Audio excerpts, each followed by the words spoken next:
మన ప్రభువును ప్రియరక్షకుడినైన యేసుక్రీస్తు శక్తిగల నామంలో మీ అందరికీ శుభములు. ప్రియమైన దేవుని బిడ్డలారా, మరి ఎలా ఉన్నారో? గతించిన దినమంతా కూడా ఆయన రెక్కల నీడలో నిన్ను నన్ను మనందరినీ కాపాడి మరొక నూతనమైన దినములో, నెలలో, వారంలో ప్రవేశపెట్టిన విధానాన్ని బట్టి మరొకసారి ఆయనకి వందనాలు చెల్లించుకుంటున్నామండి.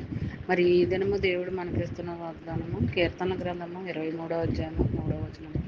నా ప్రాణమునకు ఆయన సేవ తీర్చుచున్నాడు, తన మార్గమును బట్టి నీతి మార్గములలో నన్ను నడిపించుచున్నాడు. ప్రియమైన దేవుని బిడ్డలారా, మరి మనం అలసిపోయిన ప్రాణానికి సేవ తీర్చుకోవాలంటే ఆయన నామంలోనే మనం ఉంటేనే మనకి మరి ఆయన సేవ తీసేవాడిగా మనకు ఉంటాడనమాట అండి.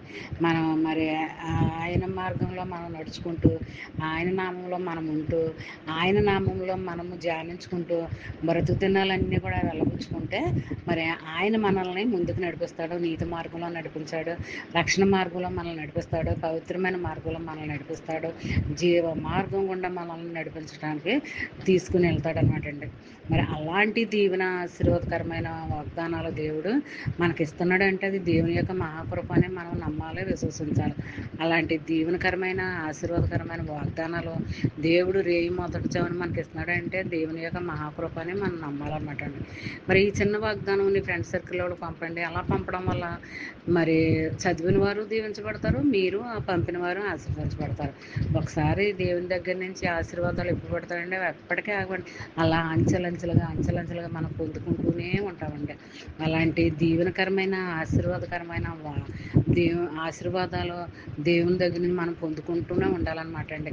మరి ఎప్పుడు కూడా అలా నిత్యము కూడా ఆయన నామాన్ని ధ్యానించుకుంటూ ఆయన సన్నిధిలో మనం సేద తీర్చుకుంటూ ఉంటే మనకు ఎంతగానో ప్రశాంతత, నెమ్మది, ఆదరణ, మరి బిడ్డల విషయంలో సంతోషం అన్నీ కూడా మనకి కలుగుతాయండి. మనం పొందుకుంటాం ఆయన దగ్గర నుంచి. ఓకే, మరి ఈ చిన్న వాగ్దానం మరి మైండ్లో పెట్టుకుని దినమంతా కూడా మరి నువ్వు ఏ పని చేస్తున్నప్పటికైనా, అది ఉద్యోగమైన, వ్యాపారమైన, ప్రయాణమైన, ఏదైనా సరే మరి అందులో నీకు దేవుడు మరి ఆదరణ కలిగిస్తాడనమాట అండి, నెమ్మదిని కలిగిస్తాడనమాట అండి.